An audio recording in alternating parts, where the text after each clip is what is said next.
Welcome back to Founders in the Field, the show where we go behind the scenes with agency leaders, consultants, and creative founders to show you how they're building, scaling, and staying sane in the trenches. I'm your host, Stefan Bradley, and today's guest is Kent Lewis, Executive Director of Next Northwest. How are you doing, Kent? It's a pleasure to be here. I'm enjoying, looking forward to chatting. Perfect. Let's dive straight in. For people who don't know your story, take us right back to the start of your journey, what made you get into the industry, and give us an overview of what your role looks like today inside Next Northwest. Sure. I started my career in public relations, PR, mainly technology companies back in 94. And then by 96, I transitioned in my third agency experience, I transitioned to the web-based SEO for 14 different search engines, none of which were Google yet at that time.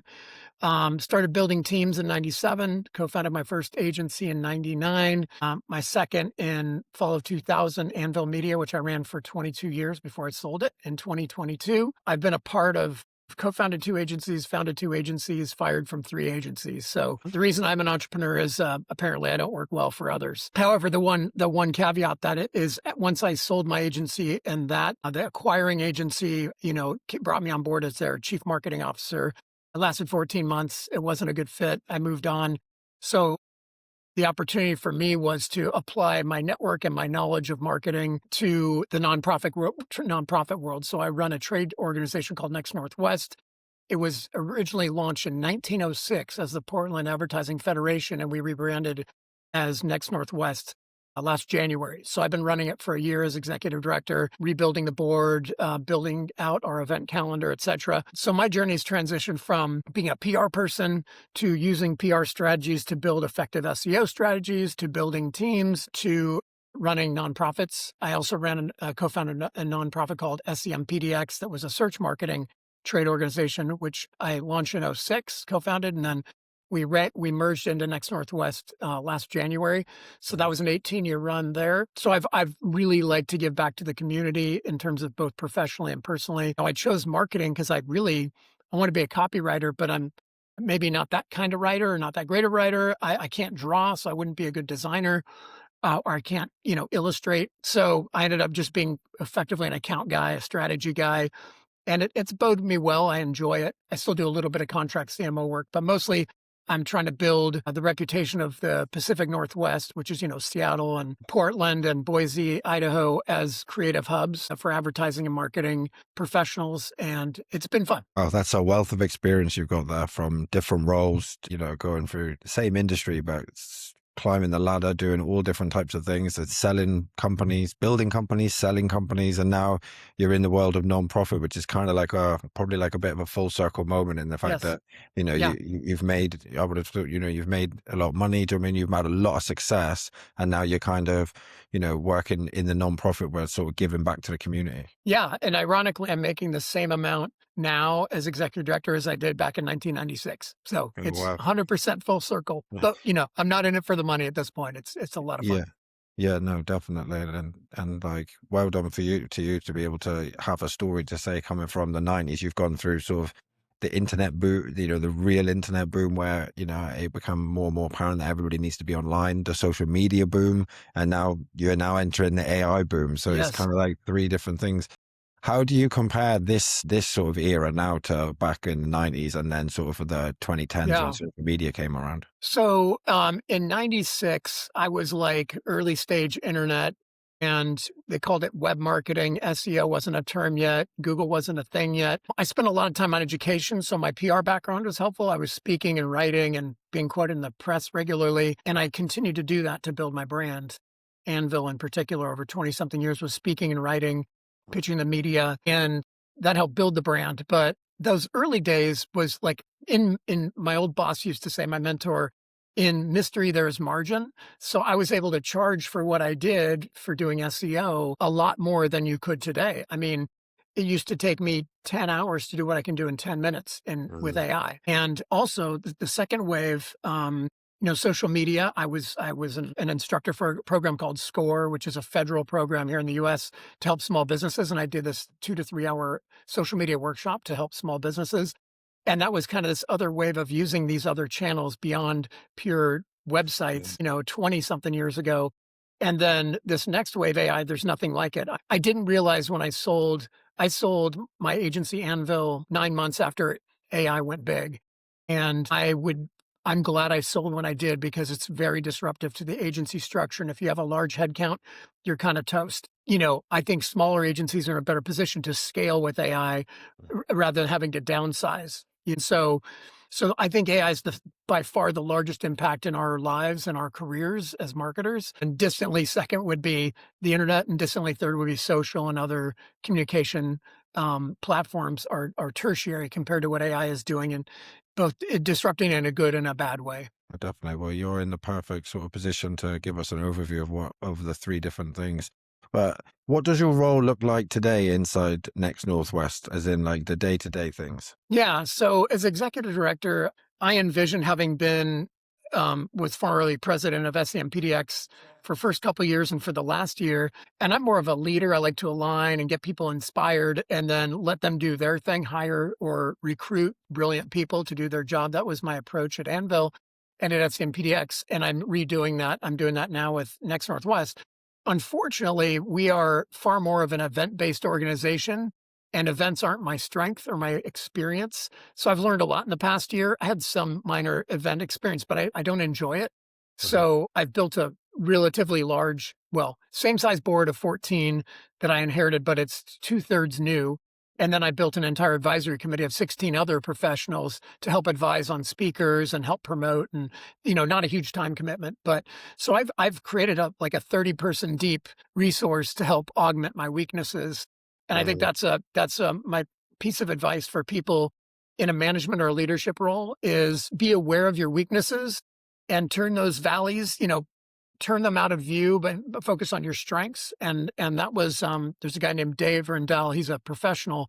A professor. And he has this concept called freak factor, which is find your red nose, your Rudolph, and then find your fog, because a red nose looks silly out of context. And that's, speaking for me, I got a big one, is that I figured out where I do best, and it's leading a group rather than logistically doing events. I literally am losing hair over it. So I've found some amazing people to help me. So I guess what I'd say is I'm mostly running and guiding the organization in terms of our partners and our volunteers and our board, and we have a paid coordinator. But really it's been securing sponsors for revenue to keep us flush, and then finding great speakers and crafting great events. And I'm just not good at the logistical part. So I've got a bunch of help there. So that's really, we celebrate the work, we network, and we learn. And those are all done through events. And we have a webinar series that we developed this past year because I knew how to do webinars. I didn't know how to do much else. So we have monthly webinars. We have a big one. If you've heard of Seth Godin, he's kind of the top marketing blogger and author, best-selling author. He's our March webinar, a fireside chat with him virtually, which will be a lot of fun. That's our big event, virtual event for the year. So that's kind of it. Just keeping the organization growing, innovating our advertising and marketing professionals, the creativity as a profession, basically, and it's fun. Could we just unpack a little bit about more of what Next Northwest does and what they're trying to achieve? Because I've seen on the previous business that you said there's been merged now. They was kind of helping people in your area, in the Portland area, that were trying to, get them jobs and things like that. So like, how has these two merged, and what are you trying to achieve now? As in, like, are you still trying to get people no jobs? Are you educating people on the webinars to help them understand more marketing? Yeah, so that's a great question. So I'd say first and foremost, if you think of advertising agency professionals like designers, copywriters, account professionals, and then on the digital side, search engine marketing, SEO, PPC, social media, that's a lot of so they're designers and strategists and all kinds of, we're across 5 states, US states, and into 2 provinces in Canada. So we have a much broader base. That's why we rebranded away from Portland Advertising Federation into Next Northwest, is broaden our territory, our geography. But that creates challenges. We don't have a ton of money. So to support those other markets, that's why we developed those webinars. It both focuses more on digital topics and focuses on supporting our broader membership. And half of our events are they're non-members, people from out of market, people that aren't members.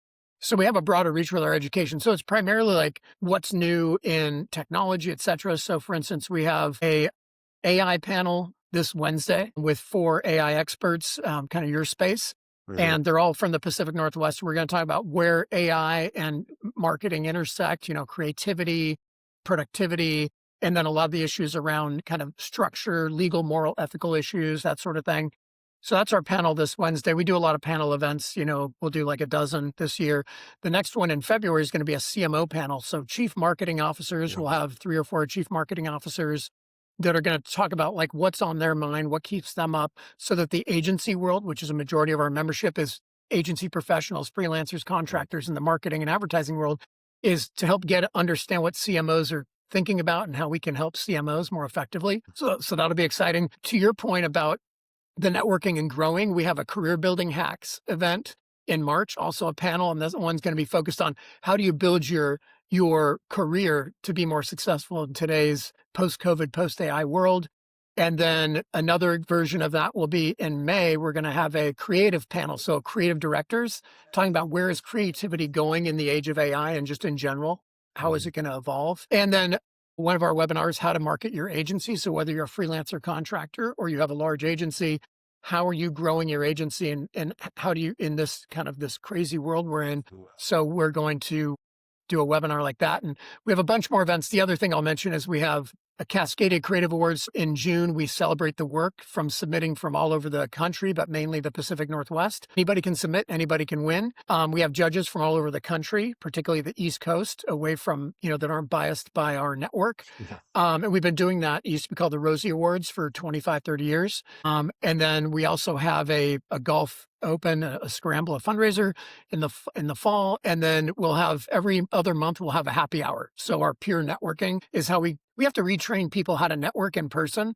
We're so used to doing this that we found that our networking events are not as well attended as they used to be by about half. And so we're trying to retrain and reestablish the need for this face-to-face is invaluable. And we need to remind people of that. So that's a focus for this year. No, definitely. So your clients, should we say, or the people ICP are people that are, freelancers are already working in the industry, or people that are just trying to learn about the industry and all the new technologies and the new ways of doing things are to really, so you're really giving back to Yes. the industry that you once were so successful in before. Yes. And so what's interesting is in the past, what Portland Ad Federation was sponsored by the media brands. So membership dollars and ticket sales didn't matter so much, but that dried up 20 years ago. And there was a cash infusion where our biggest sponsor is Amazon. And so the idea is, what we've done is I lowered the membership dues to make it more inclusive. So Stefan, you can join as a member for $100 a year. I wanted as many people to have access to if you're a member, the networking is free, the webinars are free, and we try and make it we dramatically decreased our revenue from that, but we increased our reach. And then our event ticket sales, I reduced the average price of our tickets to, again, make it more inclusive and get more people there. And in return, as much as those revenue, one's way down, one's flat, but where we made it up was our sponsors, ad tech, MarTech brands want to get in front of agency people and sell their wares. And so we've done really well getting those brands. We have a dozen sponsors that they'll reach out to me and say, what can I sponsor next? And it's up to me to make sure that they see the value. And that's actually been easier than I thought. In this economy, it can be really challenging to find dollars with the economic uncertainty, especially in the States with what's going on with our current administration. And so we've been fortunate to have such a strong over 300 members that the sponsors know it's well worth their time to sponsor a networking event, sponsor a panel, and it works really well. I will say conversely, I still have a couple of consulting clients on the side as a fractional CMO. And what I'll say about that in terms of the ICP, mine is small businesses that don't have a marketing team or have an untrained or junior marketing team and need some strategic guidance. And I don't want to do a lot of heavy CMO work or anything other than light consulting. So I will bring my former competitors in to help do the implementation, and I might guide up here at that level. But even last quarter, I lost 3 of my 6 clients for different reasons, arguably a victim of my own success. One of my clients got so big with direct relationships with one big client that they didn't need to market anymore. Another one is in hospitality and the hotel business, and they have to cut their budgets 30% this year. So I was one of the on the chopping block, and they'll bring me back when things stabilize. So and things change for different reasons, but I found I'm having more success at Next Northwest connecting our members with our sponsors than I was passively looking for replacement clients Mm. because I'd rather put my time into, despite far less compensation, to elevate an entire industry than to Yeah. elevate just my pocketbook. Just a Mhm. few clients I have sort of pay my groceries, and that's good enough. And then I can meanwhile give back with Next Northwest. And you can tell that you're very passionate about Next Northwest, and that is Yeah. like fueling your passions. Do you know what I mean? As opposed to just you might earn more putting your time into this, but it's actually what's making you happier is putting into your non-profit and giving back to a whole industry of people. And Yes. to have a community, of 300 strong of people that are in this specific industry, you can really see why advertisers, sponsors, sorry, I want to get in front of them people. Yes, that's exactly right. So there's a higher purpose. I know Mm. we learn one thing I did when I left my agency and worked for somebody else. I was ready to be the best damn employee ever, and I lasted 14 months, is that I was doing a lot of things right and I had all the right intent, but my execution wasn't great. I had 100% employee turnover 2 years in a row in 13 and 14 when I rebuilt my agency. Yeah. Employee retention and engagement is a passion of mine since I left the agency world. Yeah. And I've found that the ultimate test of whether or not I can be a good leader post COVID, post AI is if I can get this volunteer working board to do work for free, that I'm doing well. But I learned, through all my own research and experience, like people need purpose. They need to show that we need to show employees that they can make an impact and then give them a path, a Mhm. journey that they can see there's an end in sight that's where they want to be. And you try and go there together. And I had that vision back in my agency. I just didn't fully know how to implement it. And so Mhm. that's what I'm trying to do with Next Northwest is give my volunteers on my board, value so that's well worth their time to help grow it's not just good enough to say, you need to do this because you owe society. There needs to be something in it for them just realistically. And so that's what I've been working on this past year. Thank you for giving us such a detailed overview of your company. Like now I Yeah. understand and I know my viewers will appreciate that as well.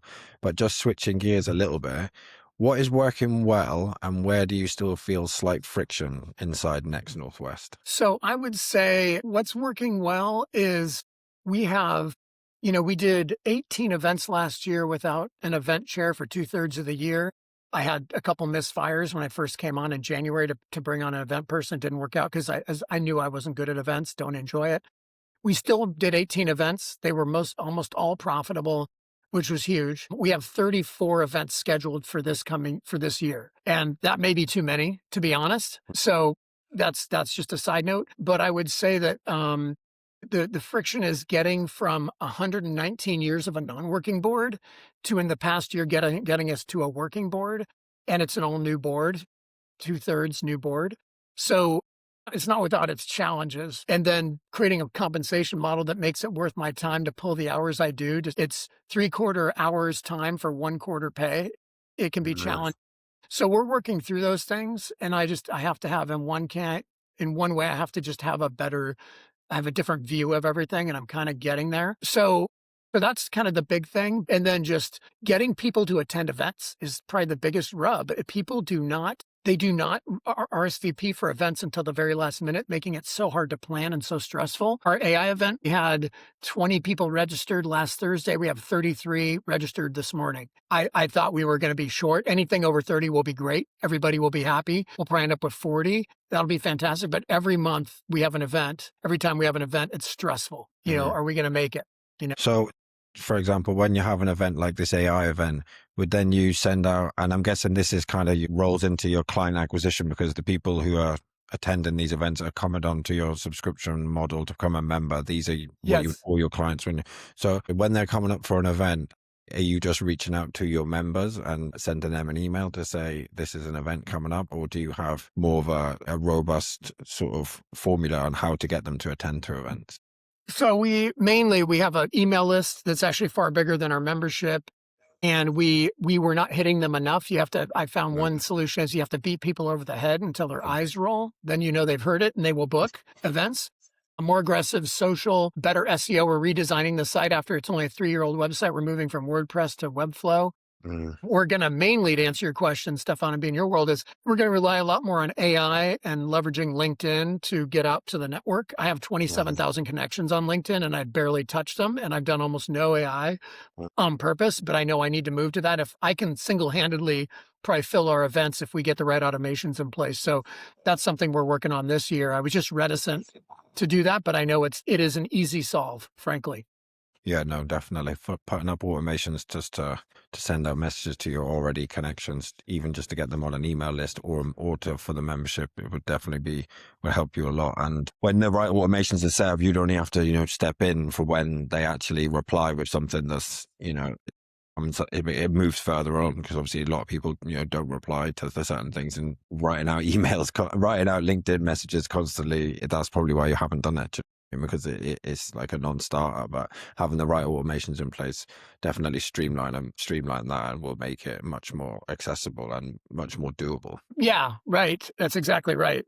But I think that's where we're going. Yeah, yeah, definitely.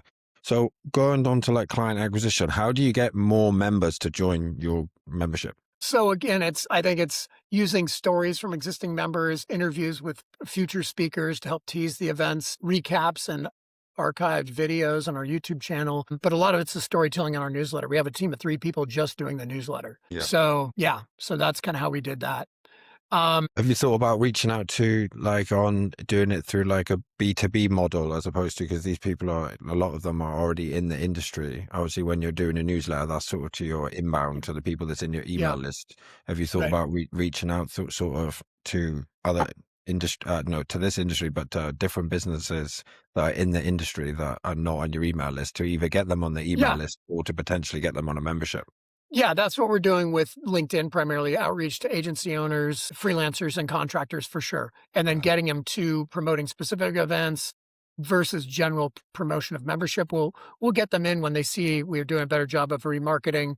It costs this much, but if you join, you'll pay for it in like 3 events or whatever the Yeah. deal is. So that seems to be working pretty well, and we're only just in early stage of building out the automations on that. So where do you want to be in the next 12 to 18 months in terms of business? I would say I would love to be our stretch goal for this year is to go from 300 or more to 500 members, continue to have profitable events. You need to replace Anvil. Amazon as a sponsor. They have underwritten this organization the last 5 years. We need to figure out a diversification strategy to replace them or find another sugar daddy, as it were. So that's going to be a big push this year as well, is try and demonstrate, because we need that.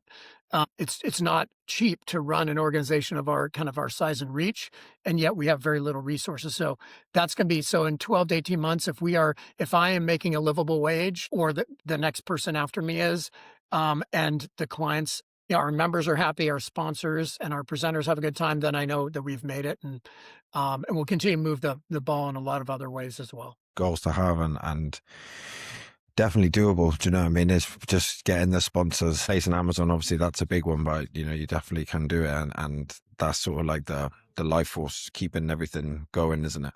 Yes, absolutely. Yep. So, Ken, if you could wave a magic wand and fix one bottleneck in your business, what would it be and why? I think the biggest bottleneck for us is the event attendance. And, we, as much as we were going to do more carpet bombing, we need to, I don't want to atrophy and burn out our team with too many reminders for events. So I think waving a wand where people knew and they respected us and booked their tickets further in advance so we could plan food and beverage and all those other things more effectively, that would be great. I think that is the single biggest challenge for all event-based organizations or events in general. But that's the one wand I would wave if I could. Well, Ken, thank you so much for coming on. It's been great listening and hearing and learning about your company and your companies that you did before that. Where can my viewers and listeners, reach out to you to learn more about Next Northwest? Yeah, so you can visit the website, which is bestnextnw.org. And then to learn more about me or some of my journeys, you can go to kentjlewis.com. It's kind of my speaker, thought leader website. But Next NW, we have a blog. We've got archived videos of some of our events on our YouTube channel. So check all that stuff out, and I'll hope to hear from you. Well, there you have it, everybody. Please, if you're interested, hit up Kent. And thank you for listening. Please like, comment, subscribe, send to a friend. And Kent, thank you again for coming on. Thank you. It's a pleasure. Appreciate you.